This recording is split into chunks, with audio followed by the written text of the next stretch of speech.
All right. So today we are talking about what happens when you're done with a fat loss phase, with a calorie deficit, with dieting, and you want to get back to maintenance.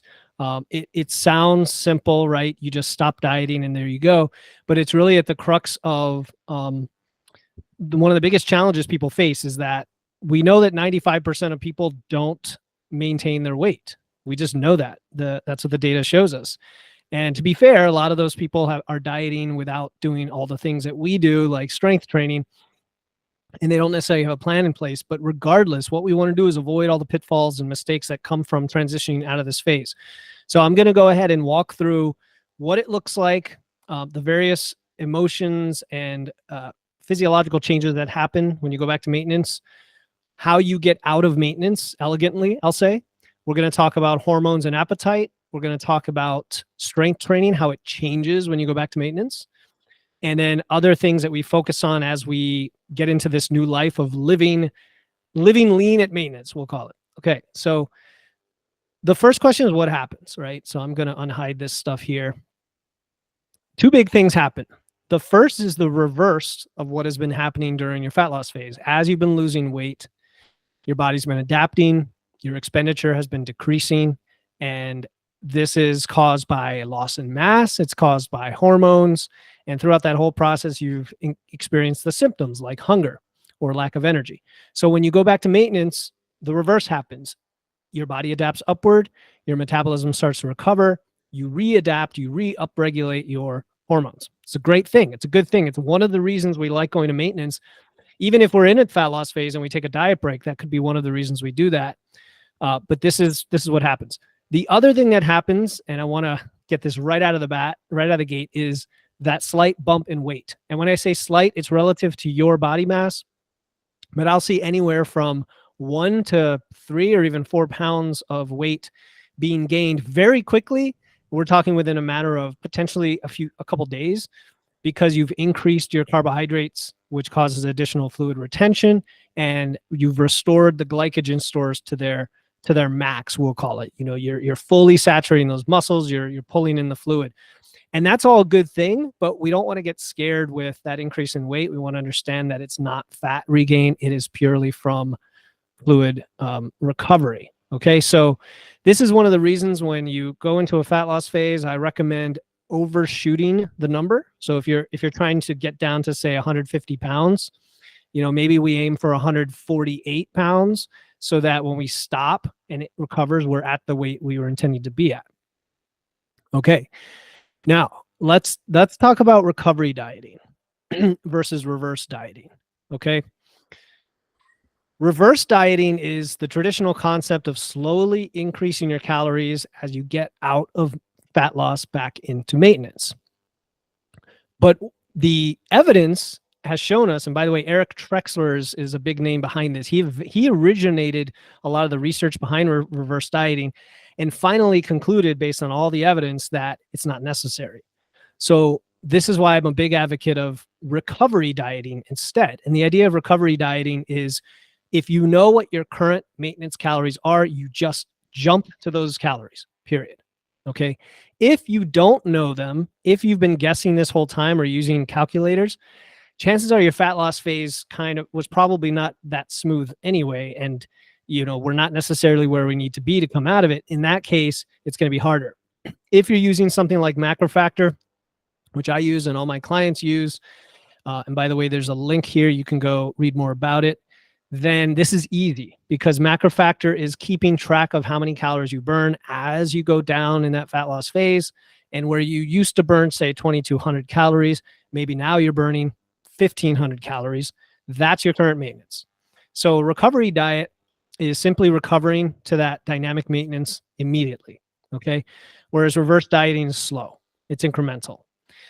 The fear that everyone had, or one of the biggest fears in the articles and the anecdotes, is that you're going to somehow start gaining fat more quickly if you use a recovery diet, if you jump straight to maintenance. And we know that that is just not true. The evidence does not support it. If anything, the reason we want to do a recovery is for this right here, to regulate and normalize your hormone function so that we maximize our adaptive thermogenesis. So we get back to that recovered state. The only reason I think that reversing might be necessary, reversing meaning incremental increase, is just practical. If you were in a big deficit of like 1,000 calories and now you're going to jump back up 1,000, you just may not be able to do that from Sunday to Monday without having a little digestive distress or a kind of a disruption to your habits. That's not really easy to do, and so you might take a few days. But it has nothing to do with your metabolism or fat regain. There's a nice article written by 3DMJ. I have it linked in this document. If you reach out to me, if you DM me when seeing this video, I can send you a link to this. And it's the evidence from bodybuilding, who is the one population that gets into this severe state of leanness, and then they come out of it, and how effective recovery dieting can be, and why we don't want to reverse diet and prolong that process. So conclusion, you can recover straight to maintenance in as little as 1 day if no other practical reasons get in your way. Okay, so then that leads us, so that's the practical side, that's the left brain or the rational side. What happens with our emotions? And I'm a big fan of understanding the effect on our mind with these things, because if we do something for logical reasons, but then it messes us up mentally and throws us off and makes it unsustainable, then it's not the ideal human solution. So the first thing is, it is okay if you're afraid of gaining more weight. That's a normal thing to feel. In fact, if you've never gone through this before and all you have in your past is a history of gaining weight without control, I could see where this comes from. All right. Fluctuations in weight are also very normal. Okay. Fluctuations meaning up and down, pretty large amounts because of carbs, because of water, totally normal. Okay. And what we're going to do is instead of thinking of scale weight at maintenance, we want to think about how these extra calories we're eating now benefit so many other aspects of our health. And here's another way to look at it. Fat loss is a short goal. It's an in and out. Nobody loves to be dieting. Nobody loves to be in a deficit, right? We don't love it. So we get in and out. And now, guess what? We're fueled better. We get to recover more. We have more sleep. Our energy goes up, our mood, our hormones get recovered. If your cycle is maybe getting a little bit off because you were getting in that lean stage, it should recover. Libido, all of these things. Okay. And we'll talk about hormones in a second. The other thing is, there's part of the emotion has to do with the idea that now that you're increasing calories, how do I do that? Do I now have to start eating desserts again and cookies? And oh no, I'm going to all of a sudden go to the forbidden foods or what have you in the past. Now, if we've done the fat loss phase properly, we would have still incorporated indulgences that we enjoy along the way anyway, just with the proper restraint to meet our flexible dieting targets. So now that we are bringing it up a little, there's no need to rush back into those. We could just start scaling everything up that we already eat and then start incorporating those things piece by piece. So here's the thing. The person you are right now after fat loss is someone who's successfully been in control of that. If you are able to get through fat loss successfully, maintenance is going to be easy. And I hate to belittle it, but seriously, fat loss is like the hardest shift in body composition we can do when we do it the right way. So you already know how to manipulate things, right? So if, for example, the scale starts to trend up higher than you want, well, we know how to manipulate it back so that you truly are staying at maintenance. Okay, so what happens with our hormones? I'm actually going to just unhide all of this so you get the whole picture. So this is part of shifting your focus away from, oh no, the scale is going to go up, to awesome, look at what a state of health and mindful and positive living I can be in when my hormones come back to normal. So your hunger hormone goes down, your leptin, your fullness hormone goes up.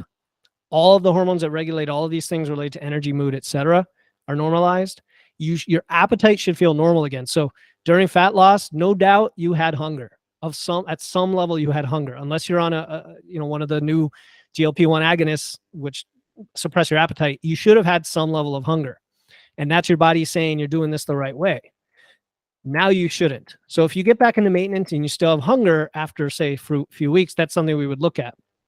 But the bottom line is you're still going to listen to those cues.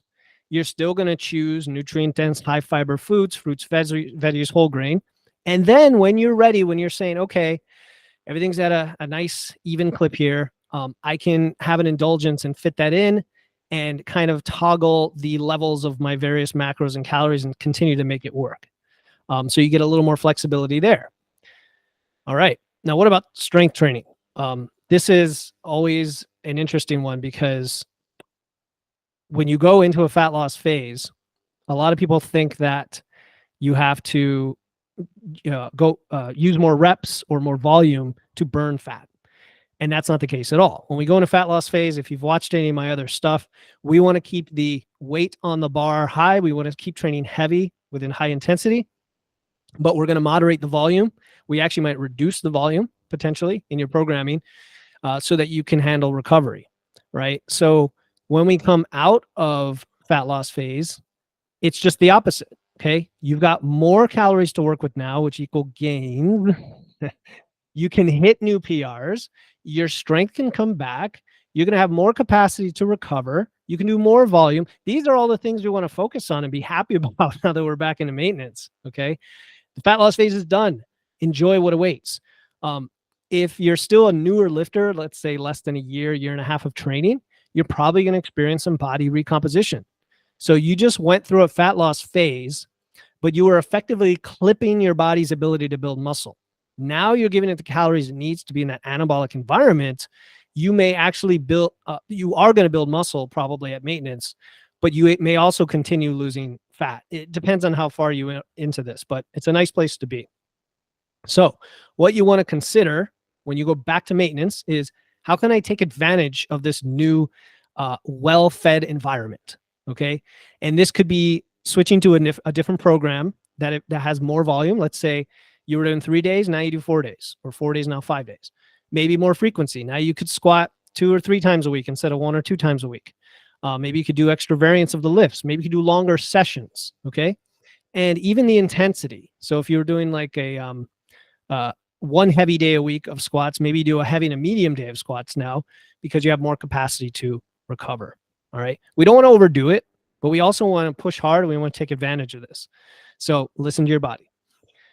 The bonus is that we are using this period to potentially get us ready for a muscle building phase, a phase where we're going to be in a surplus. Once we've got past any emotional challenges of going back to maintenance, we're good with the scale. We're good with all the habits and practices. We may now say, I think I could push it even more and go into a muscle building phase. Okay. The other thing is, we don't want to focus on the scale as much, right? As I always say, scale is just one element, but it's somewhat of an important element when you're in fat loss because it gives you feedback on your energy balance. When you're at maintenance, the scale's not moving. So on one hand, you have to be aware of the scale so that it doesn't move too far in one direction since you're trying to maintain your weight. On the other hand, from my personal experience and those of clients, once you're in maintenance, you've got a lot of tolerance and your body has thresholds on both directions where as long as you stay in that range, a few hundred calories over, a few hundred calories under each day, no big deal. Your body's going to kind of keep you there. It's going to regulate your expenditure to keep you there until you go over that threshold. So you have more tolerance to work with. So instead of focusing on the scale, we're going to focus on, are we gaining on our lifts, right? Are we getting stronger? Is our sleep quality going up? Is our energy higher? All of these things. If any biofeedback does not recover, that's an area of diagnosis. That's where we want to look at what do we need to change? Do we need to change our carbs, our meal timing, whatever?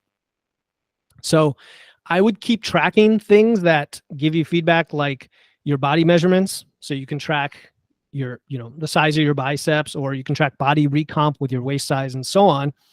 Continue to be aware of how you look and feel, all the things that make you feel great in life, your stress and your hunger and so on. Optionally, here's the thing. If hopefully you got some blood work before you started your fat loss phase, now's a good time to get blood work again. Things like cholesterol, blood sugar, things that are in a normal panel.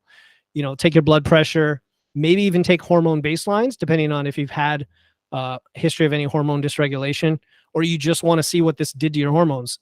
For men, going in a fat loss phase may cause a decent drop in testosterone.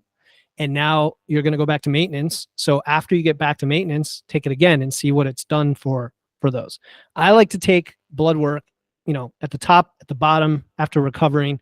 Of course, it takes time and money, and the medical system is you know what it is. So resting heart rate, that's a good one because it's on your wearable. If you have a wearable, most of them measure that, and you can see how it has come down during fat loss. And I suspect that it will be maintained at your maintenance level. Okay, the last and maybe most important piece of all of this is have fun with this new idea of maintenance.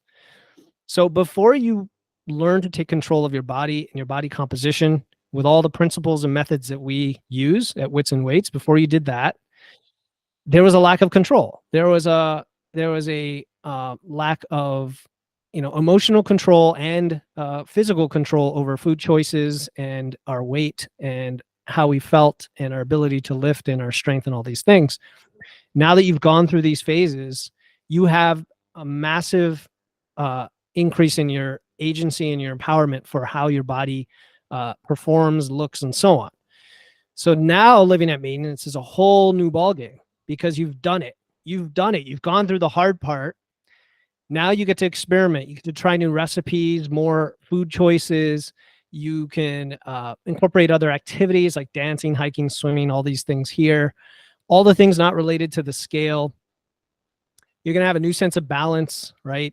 You're nourishing your body, but you are lean. So you're kind of past the issue of, well, I have weight to lose. It's no longer about that. It's about sustaining what you've built, a flexible, sustainable lifestyle. And this is a great time to look at how far you've come and what else you want to work on. Those things might be not anything to do with dieting, right? Your hobbies, your relationships, education, career, personal growth. Great time to do it. You have the mental and the physical capacity now to do it. So that's living at maintenance. And as always, you can drop me a line, reach out, and I'm happy to answer any questions related to this.